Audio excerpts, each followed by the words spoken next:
What's up, y'all? You're listening to the Extra Point College Football Podcast. I'm your host, Jacob Karnes, joined as always by my co-host, Daniel Hammock. Daniel, like we've got butterflies, man. We've got the jitters. My hands are shaking a little bit. It's week one. We're doing our full into our in-season shows, which is really exciting. You and I really enjoy doing this, and I'm getting to talk about real football, real games. I'm antsy. I'm excited. I've got that first game nerves, like I feel like I'm in the tunnel. We're ready to go hit players from the other teams, right? We're tired of hitting ourselves, ready to go make contact with other teams. Yeah, and this is the only pick week that we'll essentially have that's still based entirely on, off-season, preseason predictions. That's Going right. from here, we're going to be able to have real data from games and say, That's right. hey, this guy, this team did this or this team did that, or we saw this with our own eyes. So, yeah, it definitely is bigger now than in years past, obviously, with, transfer portal and NIL being as crazy as they are. Roster turnover, and when coaches move was one thing, but now it's like, some teams, they have a completely new roster and a new coach, so you don't know what to expect. Yeah, I did, and you know that stat nerd Jacob is very excited for new data next week to actually base games off of. You can find a stat to fit in the argument, and I will starting next week. I have some sprinkled in this week. Daniel, starting next week, we've got our in-season shows. So if you're new around here, our in-season shows, we started doing this last year, is we do 4 quarters, just like a great college football game. We'll typically do one thing we learn from this previous week of games, which, it was 5 games, so we're skipping this week. 2 questions we have moving forward, again, so kind of based off the week before. But for this week and this week only, Daniel, first quarter, look, we've had some time since we put out our preseason predictions.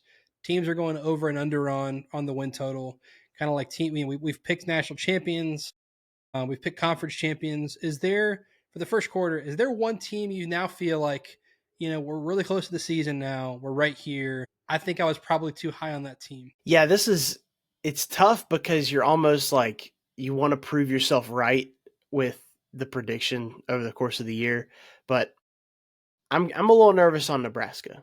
I kind of think I came Okay. out of the gate hot with Nebraska. I think I said 9 wins. I'm not necessarily going to change that, but this is more like I may have been too high on Nebraska. All I had to do was say 8 wins because their 7.5 was Yeah. the win total, I believe. So to go over, but I kind of stood on the table. I was like, yeah, dude, Nebraska's going to win 9 games.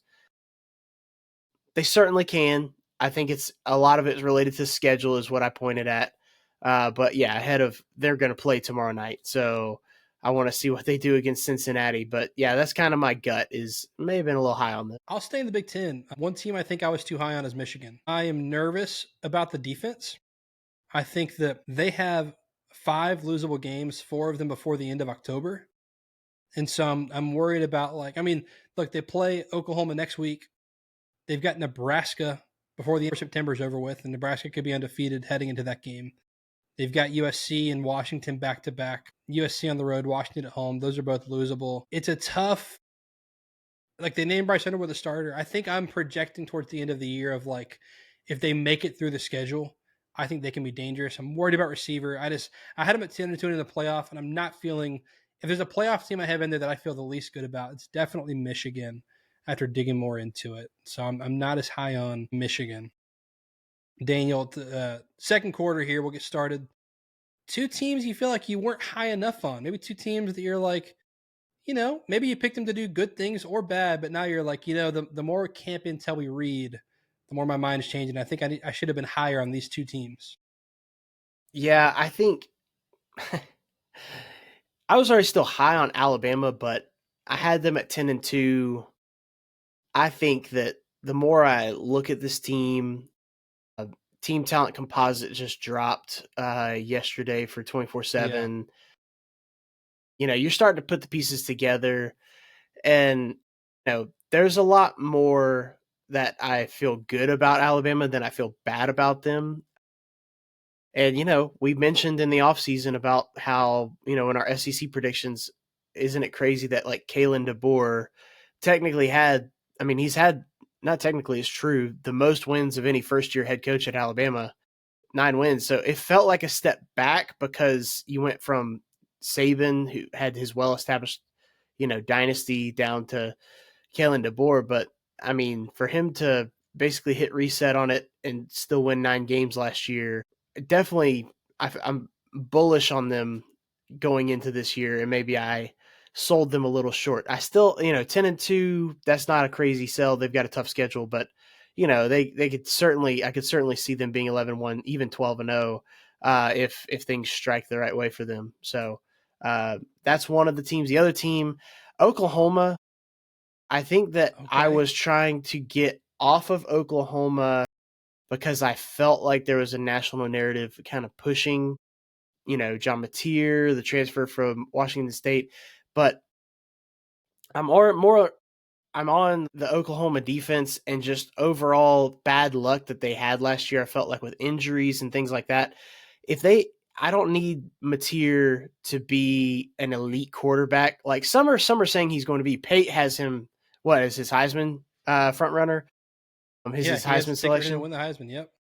So I mean, like, I'm not necessarily saying that, but certainly if he's just a good decision maker and like better than what they had last year, then I think that defense is going to take them a long way. I think that, the whole team as a whole is going to be better than maybe what I had laid out in the SEC preview. So maybe So sold Oklahoma a little bit short. two SEC teams, Oklahoma, Alabama. Daniel, I'm going to join you on this SEC tree. You know what? Let me start the Big 12. Utah, my friend. Utah can win the Big 12. I think they're not getting enough love, including from me. I think I just kind of had them as like this. Yeah, they're one of like the 8 teams that can win. I think they should be higher up towards the top. They could have the best offensive line in the Big 12. I think they're finally going to have QB continuity, not this. Will he? Won't he play with Cam Rising? They've had for like 3 seasons. They do have. I think here's what took me like made me doubt them a little bit is schedule wise. They do play the 4 toughest teams in the Big 12, and Okay. so they have like the toughest draw. But if this is a top 20, top 25 team, they can go 9-3 against that schedule and go win the conference. It's still a Kyle Whittingham team. They're still probably going to have the best, if not one of the best, lines of scrimmage in the conference on both sides of the ball. They're going to play a certain brand of football. So I think I was not high enough on Utah as I'm talking about Big 12 contenders. Then I will go to the SEC. And this is, I'll say, controversial because, Daniel, I picked Georgia to win the SEC. And I don't think I'm high enough on Georgia the more I read out of camp. And Georgia, Daniel, they, Josh Pate, friend of the show, has him going 9-3 in my, he's like, you can disagree as long as you drop your predictions. My prediction is 11-1 for Georgia.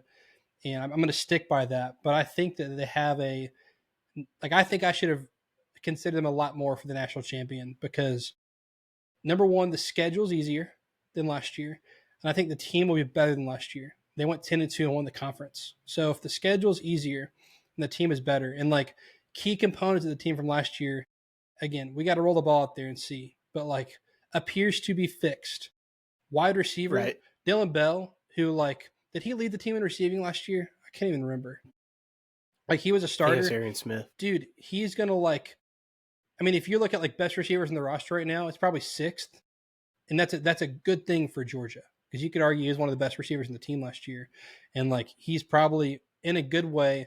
If they were just running out, an X, Y, and Z, like he's going to have trouble seeing the field. And the offensive line, they're big and deep, Daniel. And it sounds like they got some continuity on the offensive line. The defense should be business as usual again. They're deeper on the defensive line. You could argue they have the best linebacking group in the country. Secondary should be elite. The question around Gunner, I just don't think he's gonna have to do a whole lot. We'll see. Again, they're gonna play the games, but I don't know if I was high enough on Georgia, to be honest with you. I'm sitting here going like that should scare the rest of college football as far as a national champion. Because if stuff clicks, it could be off to the races with one of these uber talented teams like in Alabama, like in Texas, like in Ohio State. Like if everything clicks, all of a sudden you've kind of got a juggernaut with one of these super talented teams. I think Georgia could do that this year.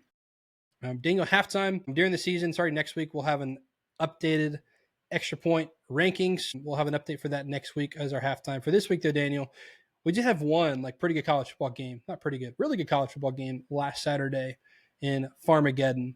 Any quick hitters, takeaways from that game You were right. 1-0, by the way. Congratulations. Yeah, I was right. You were wrong. That's not necessarily exclusive. We sometimes both are right.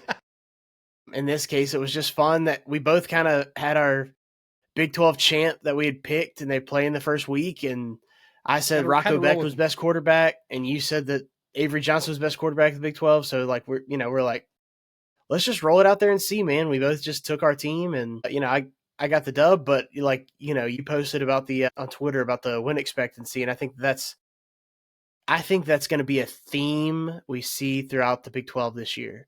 Let's look at post-game win expectancy among the craziness of the Big 12, because I feel like there's going to be a lot of yards, a lot of points, but there's probably going to be a lot of turnovers and, some chaos. So definitely in part a sloppy game, but it's, the first game, so that's always expected. The rain probably helped with that a little bit, but definitely some questionable play calls, which if you're not a fan of either team, it's actually fun to see chaotic plays like Yeah. who's running a toss play at the goal line in the In the rain. rain. That doesn't really make a whole lot of sense. A muffed punt, I mean, just bananas. And so you're just seeing these guys just fighting for their lives. It's so much fun. I loved it. I didn't feel good about it going into the game. And we talked pre show, and I was like, I just got to roll with my team, right? My Big 12 champ. Like, I just got to roll with it. And I was like, yeah, it's first game. Let's just roll with it. Because, I had a principle last year, which is no team in the Big 12 should be a favorite. So just take the underdog. We'll see if that plays this year. Yeah, good, fun game. I had some friends who maybe you're not the biggest, as big college football fans as you and I. Some might call them a casual. I'm not going to go that far, but some might say casual. Yeah. They were like, I was, gross and sloppy, and I'm like, defenses play great. That's not gross and sloppy to me. And yeah, the weather was sloppy. Can't help that. Turf wasn't in great condition, but we got some Big 12 football, and that was modern day Big 12 football right there. It was beautiful. It was perfect. I loved every second of it. Dude, I dads thought and it was brothers fun fighting after that the game. Yeah, Avery Johnson's family That's right. in a fist fight. I thought it was cool seeing like both the quarterbacks, I think, rose to the occasion. Like Avery Johnson had that sprint touchdown run, and then like Rocco Beck was good with his legs as well. It was just kind of cool seeing these schemes, they kind of going against each other. And I mean, it's fun. I think that both of them are going to have good years, and we're like, this was just the start of that. Neither one of them looked, like deer in the headlights. They both played a lot of football. So this is going to be a good season for both of them. And yeah, I'm looking forward to having a full slate this weekend. Dude, let's dive into this. We finally made it. Third quarter, changing it up a little bit this year. Dana, for the third quarter, what are 3 games that we're not picking against the spread that you're excited to watch, that we are excited to watch this weekend? Dude, so first off, for our viewers on YouTube, y'all already know where I'm going with this one, okay? My alma mater, Kennesaw There you State. go. Usually you have to have an ESPN Plus subscription to watch us, but this week we're on ACC Network on Friday night. We get our own time slot from 7 to 8 p.m. After that, there's other games that come on that will probably dominate most people's screens. But Kennesaw State is playing at Wake Forest. Yes, Wake Forest, the one team in the ACC that I think is gettable. So I'm not calling for the upset. Okay, I'm not saying Kennesaw State's going to come out there in their fresh new uniforms with their fresh new head coach, their fresh new offense, and put a hurting on the Demon Deacons, but I'm also not saying it's impossible. So how about that? 17.5-point spread. Kennesaw State, they had their first year in the FBS last year. Obviously took several lumps, but I mean, the vibes are up. They're playing on the ACC network on a Friday night. Yeah, I think it's going to be great. And this is dude, Kennesaw State has 8 times the student body of Wake Forest. Like, why can't we win? You know what I'm saying? So Why not that's the us? first game. Why not us? Who else? Anyways, so the second game, same on Friday night. I'm a fan of Friday night. If it's not one of these top 4 games we're picking, and that's going to be Auburn at Baylor. I think this is a good, barometer test for both teams. And I think that Auburn, all eyes are on them. Hugh Freeze with the offseason, preseason, everything he's said so far in camp. Jackson Arnold, big time recruit. Is he going to be able to rise to the occasion? There's been word that maybe he's struggling with reading defenses in camp. They've got a ton of talent around him, wide receiver, offensive line, even some of the running backs are, salty, but that defense can just, run to the ball and tackle. So I'm interested to see that game. Auburn's a 2.5-point favorite. So, we'll see if they can go on the road at McLean Stadium and take that one. Do you have a lean? I think Auburn should win if my gut says Auburn. Yeah. It's almost one of these things like I just need to see one clean game from Jackson Arnold to feel confident with them because their defense is going to be strong and everything around him strong, but like they just can't turn the ball over. That's their biggest issue from the past 2 years under Hugh Freeze, turnovers. This is such a great opening weekend for a lot of reasons. One of them being there's a lot of talk about whether Auburn is, I say back, but like we're going to find out game one. This is a great test on the road at Baylor to find out how legit is Auburn. We're going to find out Friday night. I also lean Auburn, but again, there's gonna be some hilarious memes online. Jackson Arnold just signed with an NIL deal with Dude Wipes, and Man, dude, if he's bad, the memes on Twitter Friday night are gonna be they're going to write elite. themselves. Yeah, That's right. Okay, third game. Yeah, last game. So for those of y'all who tuned in last week to our game draft for the year, you probably heard a common theme. I'm excited to see a lot of South Carolina games this year because Lenore Sellers is That's right. must-watch TV. So how about this, Jacob? Sunday afternoon, you get not one but two games on Sunday afternoon. We're picking one of them. So how about the other one is the other one I'm going to be watching, which is South Carolina versus Virginia Tech in the Aflac kickoff in Atlanta at 4:00 Eastern time. So just a good game it's cool. The opening weekend is so cool for that reason that like several of these teams are going to have an unencumbered window. They're going to be playing by themselves. There's no other noise going on. All eyes are going to be on South Carolina, Virginia Tech. So like this is Lenore Sellers' opportunity to put himself on everybody's radar heading into the year as far as, the potential Heisman list, NFL draft. Like those guys will break tape down, but they're going to remember this game because they're going to probably watch every snap of it. Other games, they chop it up. They watch it a little bit here, a little bit there. This is a game where everybody's going to watch the whole game because there's no NFL on. Everybody's craving football, and you've got two Sunday games back to back. This is the first one. I think this one's going to be awesome. South Carolina is an 8-point favorite. I think that's a great line because I would have it handicapped right at that number too, just over a touchdown. I definitely think South Carolina wins. Virginia Tech can come in there, and try to ruin some things, but I've got South Carolina covering. Once again, how legit is South Carolina? So, beat down Virginia Tech like you should. Another great opening week test. Virginia Tech did have an excellent uniform reveal at Waffle House on Twitter. Go check that out. They're wearing the all orange. Not my favorite uniform by then, but great video. Dude, the only ones that are stopping this game is like PETA or the ASPCA, since it's the Gamecocks versus the Hokies. They don't want there to be any bird violence out there, but it's coming. It's coming. I love it. All right. Also, third quarter, Daniel, 3 uniform matchups. I'm excited to watch. This is new to this year. Very excited for this. I have 10. So I'm just kidding. I do have 4 though, because I have some guesses. Okay. I mean, there's probably one that I left off. Maybe you're not surprised. So number 1, first and foremost, you talk about elite, just helmet matchup, logo matchup. It's Ohio State and Texas. It's not hard. You don't have to outthink the room. Ohio State is one of the best home uniforms in the sport. Texas might have the best road uniform in the sport, with the all white. It's red and burnt orange, which is important because here's something I'll add as we start to do this season is it's not just 2 great uniforms. It's also the matchup. How does it look on the field together? Because I'll tell you the game I left off for this reason is LSU and Clemson. The yellow and orange together, to me, there's not enough contrast.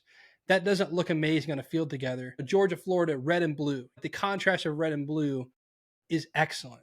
Like that's Michigan and Ohio State. Same reason. The red and the blue are great against each other. Ohio State and Texas, of course. 2 of the best helmets in college football as well. And then we'll go to Sunday night, Miami and Notre Dame. Another just classic helmet game. And for me, I think about the Catholics and convicts and the U, ESPN documentaries, the 30 for 30s. And so, like, great uniform matchup there. Here's the thing, Daniel. Utah has not shown their away jerseys yet, but in their photo shoots for the season, they never said, here's our new uniforms. But all their photo shoots, like for their media day, is a red home uniform that is like, looks like they've permanently gone to the throwback look with like the cool, unique number font, the UU logo, Right. clean uniform. If that is the white uniform they're going to wear on Saturday, or is it this game Friday? But UCLA and Utah, then that's my third pick. If not, Baylor and Auburn. And here's why. I don't like Okay. Baylor's new uniforms at all that they came out with last year. And you know me, Daniel, I'm a classic guy. But for Baylor, Baylor's a modern program. It's like Oregon, right? Like you don't need a classic, three stripe on the sleeve, matching three stripe on the helmet, matching three stripe in the pants. It's Baylor. So they're rolling back out the Bryce Petty era, like anthracite gray uniform with the chrome gold helmet. And then they get Auburn's first game in their classic uniforms, but they're Nike uniforms. Auburn has a great all white away uniform. So there's four with the caveat of like UCLA, Utah's my pick. I don't know what Utah's wearing, so I thought I'd mention Baylor and Auburn because excited for that, Bryce Petty era Baylor look. Dude, those are the ones I would have guessed. I Yes. that was the one I got down to. I was like, okay, Ohio State, Texas. The only reason he would leave it off is if for some reason he didn't want to have the ones that we're picking, but that's a 1-1 matchup right there. Yes. One of the best that we'll see all year on Saturday. I was curious if Clemson LSU, because I know individually you like those, but that's a good point about all of it together.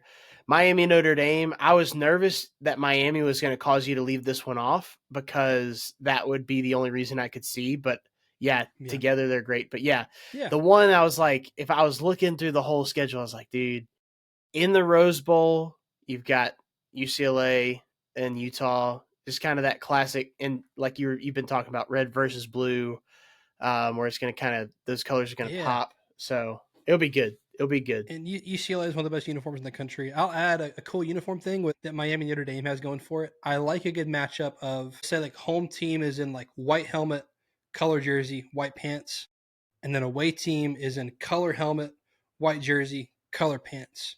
The contrast there is great, and it looks really good as you're watching it. Like it's very satisfying to see that had that going for it as well. Dude, I'm so pumped we added this segment. Like to add uniform stuff every week. I hope that people like it as much as I like talking about it because I feel like if you're a college football fan, there's so many good uniforms. So it's fun to mention. Like let us know on Twitter at Jacob Karnes with the K, at Deep South Daniel, Instagram, Facebook, YouTube. Like comment, let us know what uniforms are we missing, what uniforms you're looking forward to this season for teams that are coming out with new ones. Excited to talk to uniforms this season. Daniel, let's pick some games, man. Fourth quarter. We're going to pick 4 games against the spread, 4 biggest games of the week. We're going to track our picks, Daniel. You're up 1-0 in the standings, 100% in the winning percentage. We'll see if you keep that up all year, but good to go ahead and get in the W column and get ahead on the year. I'm starting behind the 8 ball. Let's start high noon Saturday. Ohio State, the defending national champs. Texas, they played an incredible semifinal game last year. If you don't remember that game, the score looked worse than it was. Texas was it 4th and goal going to score, or it was a 4th down and 1 or something like that?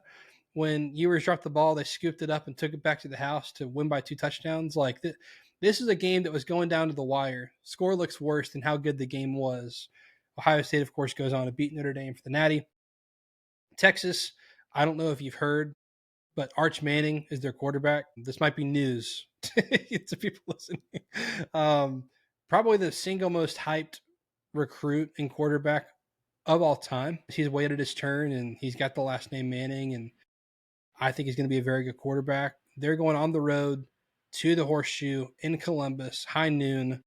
The AP says it's 1 versus 3. It's 1 versus 2. Let's give it the credit it deserves. Right. These will be 2 of the best teams in the country by the end of the year as well. We get it in game 1. Daniel, Ohio State's a 1.5 point favorite. Who do you like on Saturday? Yeah, this one's a pick 'em. I mean, come on, who's winning? Who's going to win? That's what it comes down to. So yeah, so Ohio State coming off of that national championship, obviously the run that they took in the playoffs after losing the Michigan game, they were able to kind of shake off, what was just a terrible, loss to your rival. And then, they didn't have to play Michigan again. They got to kind of just, go and handle their business again. Like you mentioned, one of those games was Texas. It reminds me of, when Georgia in 2021 had that great season, but then lost to Alabama. And then they went to the playoff, but then it was like they could just go play a different team. So they went and played Michigan. It was almost like they remembered who they were. Of course, they had to play Alabama again, the national championship. It was different that time, but uh, I in this game, it's almost like the pressure is off of both teams because of what they've lost. And that's not saying there's no pressure, but I don't think that sometimes that's what I look at. Is there a team that feels like there's an uneven amount of pressure on them? Now, you could argue maybe Texas, since they have not won a recent national championship, but breaking this game down, I really like both lines of scrimmage. I think both teams are strong there. I would give the edge to Texas on both slightly, but I don't think it's enough to win them the game. There's going to have to be big plays overall. And if you ask me who the best two players in this game are, I would say that it's going to be J.J. Smith and Caleb Downs. So one offense and one defense. But with all of that said, I think that, Texas is not far behind. They've got plenty of talent. You look at that team talent composite we talked about that came out yesterday. Both Texas and Ohio State are in the top 3. Surprise. And I just think that they both are just oozing with talent. I trust Arch a little bit more than Julian Sayin just because of the game reps. And I think his makeup, his pedigree. So I picked Texas to, go to the SEC championship, to win the national championship. I think that starts with a win versus Ohio State. So I'm just going to stick with my preseason prediction, but neither would surprise me. And I don't think it would surprise you either for either one of these teams to win. But I'm going to go with Texas. I'm going to take the 1.5 that I get, but Texas wins this one outright. I think they win by 4 points. All right. I'm like, we're going to have some similar points here. Might disagree a little bit. This is a game of margin. Although it's a huge game, I fully expect both these teams, regardless, to be in the playoff and be playing for a national championship later. They could definitely play again.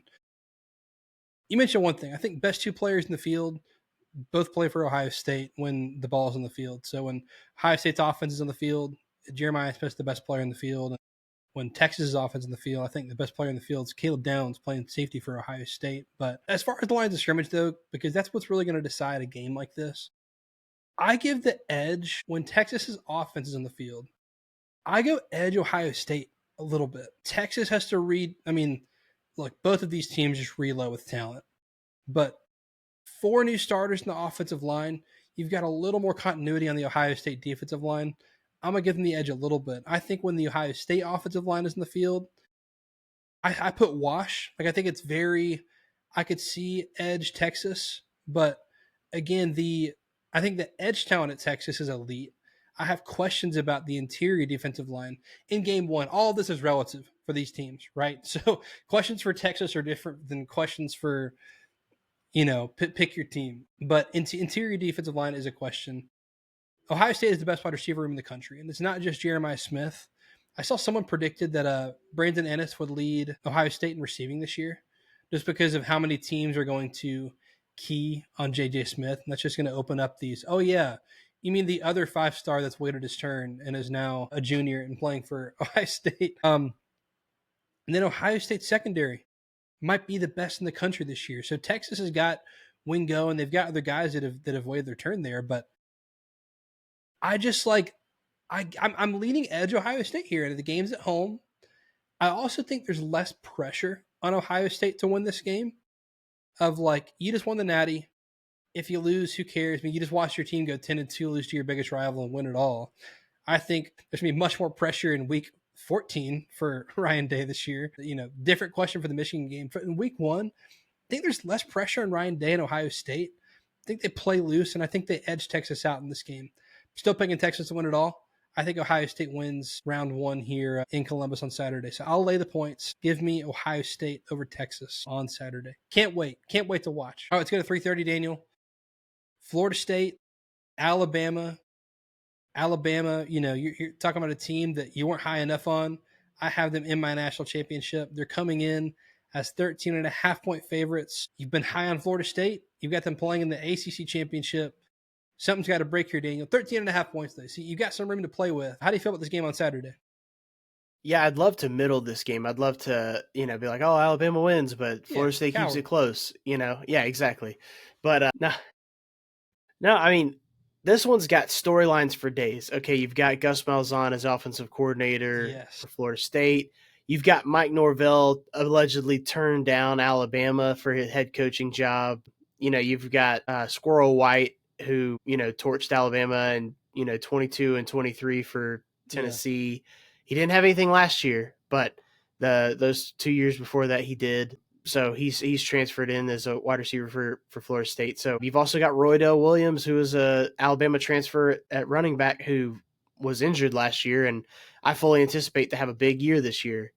You also got a lot too much of a hot shot, in quarterback with Thomas Castanellis. Maybe he's talking a little too much. This one's got a lot of intrigue. My gut and my you know the lore of college football that I have watched over my lifetime, I think that Alabama's gonna handle them. I think that they're going to be able to dominate on the lines of scrimmage. I think that there may be like an early touchdown for Florida State, maybe even a lead for a short time, not even a quarter. And then I think Alabama clicks, and then once they figure things out, because they're going to feel things out in this game, new quarterback, it's bound to happen. Once they click, I think they win this game. I'm going to say 20 points. I'm not going to say that they completely run away with it, but they're going to cover 14 points. I feel good about. Obviously, it's a 13.5-point spread. So, but I think Alabama actually will pull away a little bit in this game. I don't think that's an indictment on Florida State. I think it's more of how good Alabama is, and it's just Alabama is more of a finished product right now than Florida State. Florida State is going to have to kind of gain their confidence back over the course of the year, but I don't know, man. I've seen crazier things with Gus Malzahn calling plays and him having a short, fast quarterback. So maybe it's you know one of those days on Saturday. Yeah. Yeah. I'm with you. I'm not going to overthink this one, Daniel. I'll just be surprised if Florida State comes out and makes this a game. But after 2-10 last year, I'm not going to sit here and be like, oh yeah, week one after a Right. 2-10 year, when it's not like you brought in a number one recruiting class or a number one transfer class. You're trying to fill so many holes. Like, I know the team quit, but week one, 13.5 doesn't seem like enough points. I'm with you on that. I think this is close to 3 touchdowns because I think Alabama, with Ryan Grubb back as an offensive coordinator, he has a quarterback who they've kind of molded who can throw. I fully expect their offensive line to be one of the best in the country. They're going to be able to run the ball. Like, I just don't think, what can I count on for Florida State? What's the one thing that I can just be like, yes, no matter what, they're going to do this? Because going into week one, I don't have an answer to that question. I do have a lot of answers to that question for Alabama. And so I don't think 13.5 is enough. Bama wins and covers. Not going to overthink it. I'm happy to watch this and be surprised if this is a game, but I can't with a straight face just sit here and say, "Oh yeah, like Florida State's going to make this a game." There's not one thing I can circle and say, "Well, they've got an edge here," or I can count on this. And I know last year it's so hard to filter through what last year was, but I'm just going to roll. Bama wins and covers. Like I I just believe they're going to run the ball. I believe they're going to run the ball and they're going to try to do their best to do all of that. Just like Gus will always try to do, but like it's also against an opponent that's just very good at stopping teams that want to do that. So, you know, we'll just have to see. Like if this was a team that if they're going against a team that's good but gives up running the ball, then I would actually lean Florida State probably and be like, you know what, they're probably going to be able to control the clock, and that's what Florida State wants to do with Gus Malzahn. They want to control the clock. They want Castanellis to break loose a little bit. They want Osman Chroma and Roydell Williams to be running downhill behind this offensive line. And I think it's a pretty good offensive line. These guys are healthy finally, but yeah, it's just not right now, not in this game. Yeah, not in this game. I'm with you there. Let's go to Saturday night, Death Valley, South Carolina. Clemson, LSU, another helmet game, another logo game. The last time these two teams played was for the national championship in 2019. New Orleans, that game was only going to go one way with that team. Now, look, Clemson on everyone's radar. I picked him to run roughshod through the ACC, win the conference, be a top 4 seed in the playoff. LSU. I don't think Brian Kelly is on like the hot seat, but there's definitely pressure heading into this year because look at what Freeman's doing at Notre Dame. You know, he just played for a natty. You had Jaden Daniels won a Heisman and kind of wasted it with that defense, but they go out and make some defensive hires last year. Dabo has a chance to say I did it my way. We said in the Clemson preview, I said Dabo has a chance to do the biggest I told you so heading into the season. Now we get this game where both programs have high expectations going into like specifically 2025. And now both teams get to play in week one. Clemson, Daniel, a 3.5-point favorite. Who do you like in Death Valley, South Carolina on Saturday night? Yeah, this game is I mean everything you could want. After like week 1 is just going to be so nice.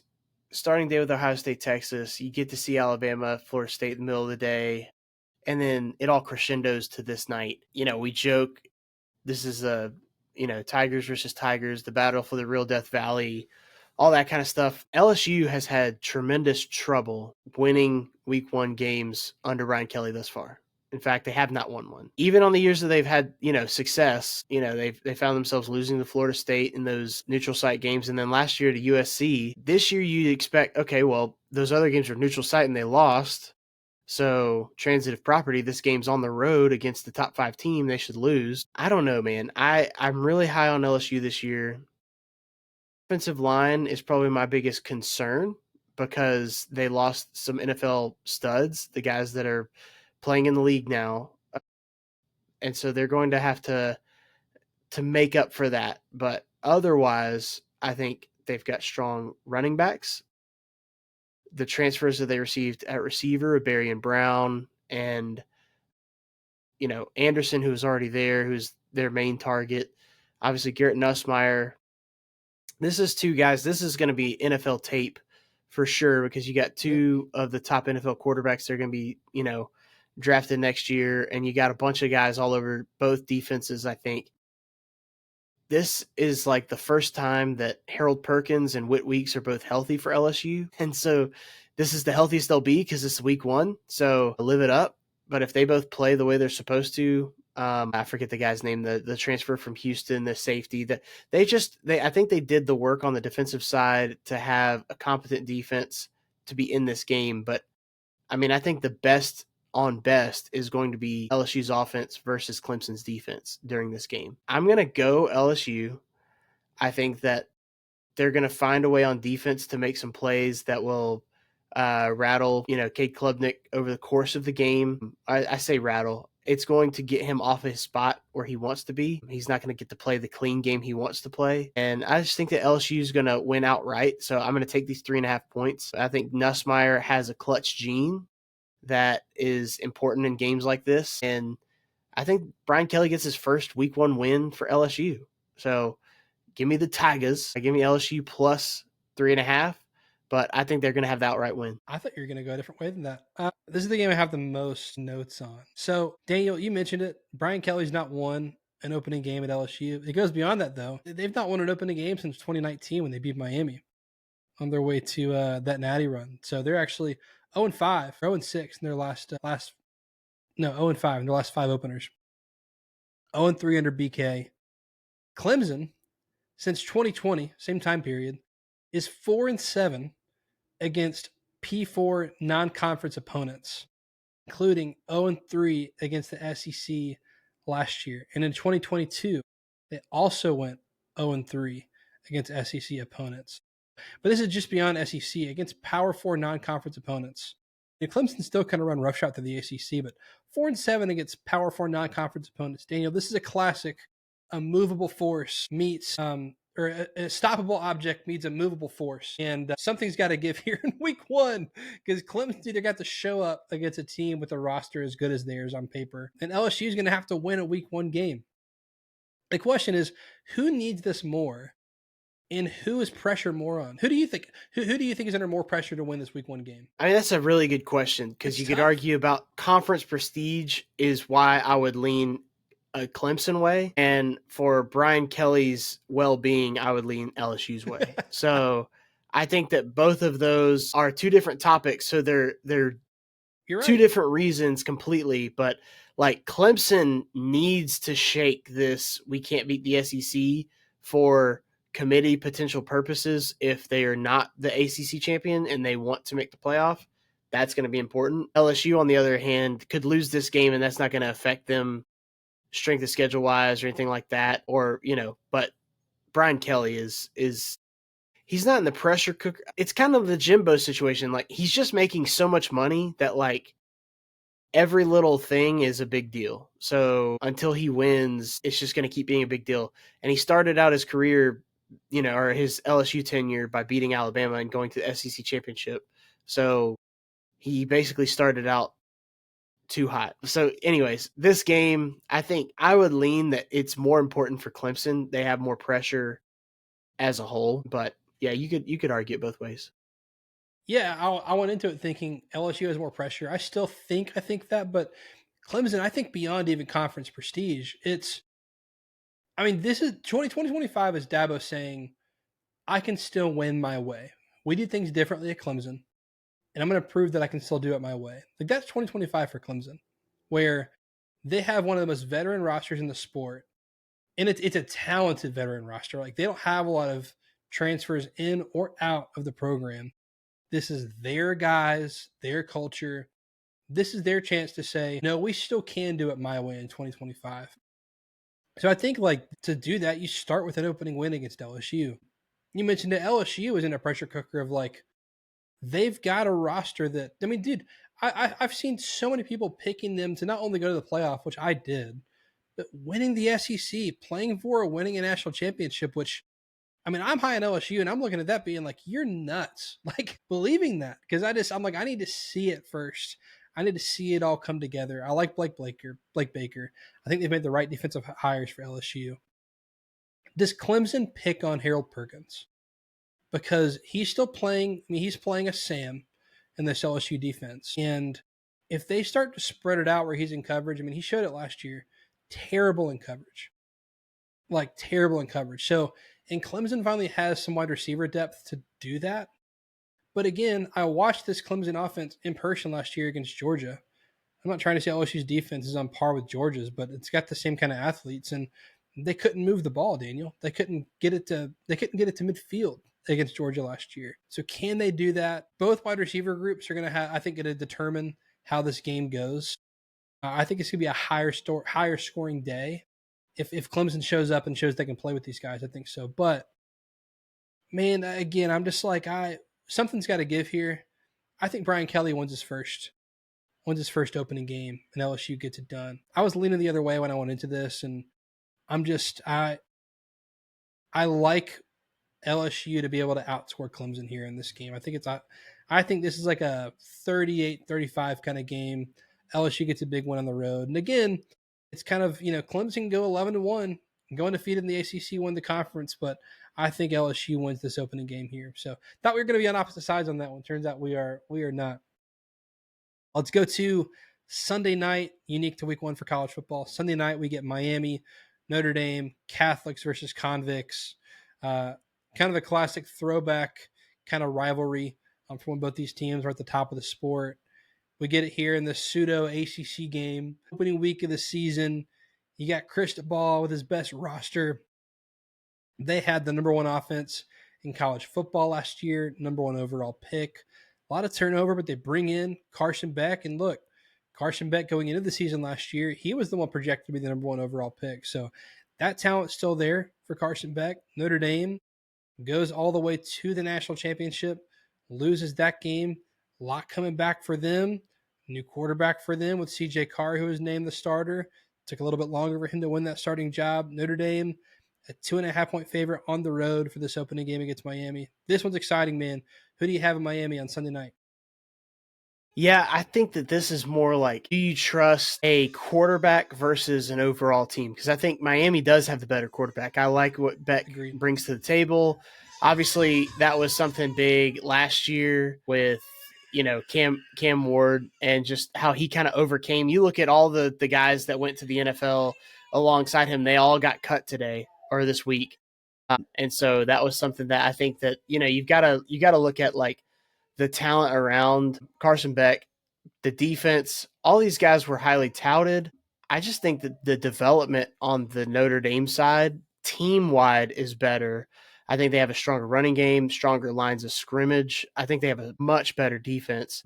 And so really it comes down to, like, can Carson Beck overcome enough of those things to help them win? Now, I think he could, very well could. I would not be necessarily surprised if that happened, but I'm just going Notre Dame. I'm gonna lay those 2.5 points. I don't think it's very much, and I just think they're gonna overall beat up on Miami physically. And I think come into the game, fourth quarter, they're gonna be able to run the ball consistently because they're gonna keep at it. And because of that, they're going to be able to sustain their drives and just kind of keep the ball out of Beck's hands and have enough to win. I think this is probably like a 7 to 10 point victory for Notre Dame. So not necessarily a blowout, but I think that's a controlled win. And they may even have the ball last with that big lead, and they kind of run the clock out on the win. So maybe the score looks closer than it is, but this is like a physically dominating game by the Irish. Yeah, man. I think this will be a close game. I keep hearing about that. Well, not hearing about. Miami's offensive line was very good last year. They're going to be very good again this year. The defensive line is where I want to see some growth. The secondary has got to be better for Miami. I do think they have the edge at quarterback. I'm a little worried about CJ Carr at quarterback because I thought he would take that job by storm, and turns out he took a long time to win the job, and there's still some, like, are they going to play two quarterbacks at some point? I think when I'm looking at sure things in this game, I'm with you. I'm like, I know the kind of football Notre Dame's going to play. I trust their brand of football under Marcus Freeman. They've actually recruited at a very high level under Marcus Freeman. So not only do they like have developed guys, they've got talented and developed guys.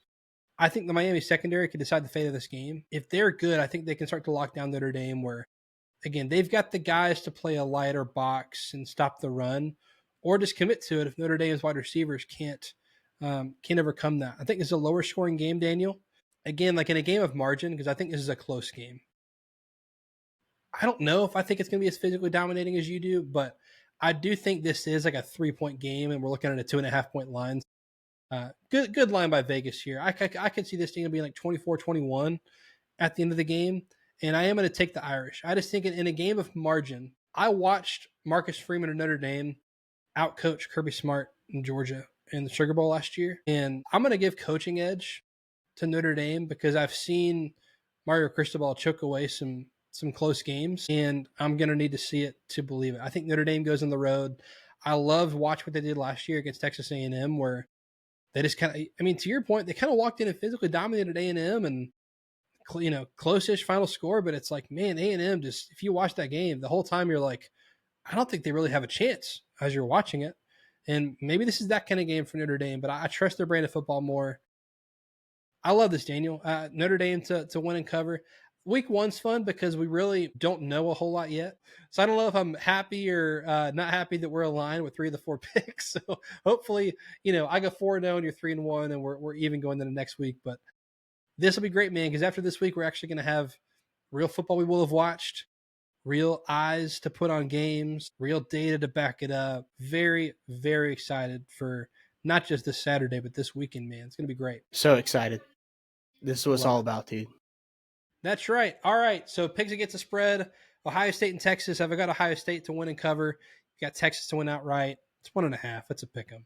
We're both on Alabama to cover 13.5. We're both on LSU to win outright at Clemson. We're both on Notre Dame, lay the points, 2.5 at Miami. Dude, this is exciting. Can't wait to watch. Be sure to follow us on Facebook, YouTube, and Instagram. There you go. I was like, what's the other one I'm missing? Instagram at the Extra Point Pod. You can follow Daniel on Twitter at Deep South Daniel. You can follow me on Twitter at Jacob Karnes with a K. That'll do it for this edition of the Extra Point. He is Daniel. I am Jacob. See ya.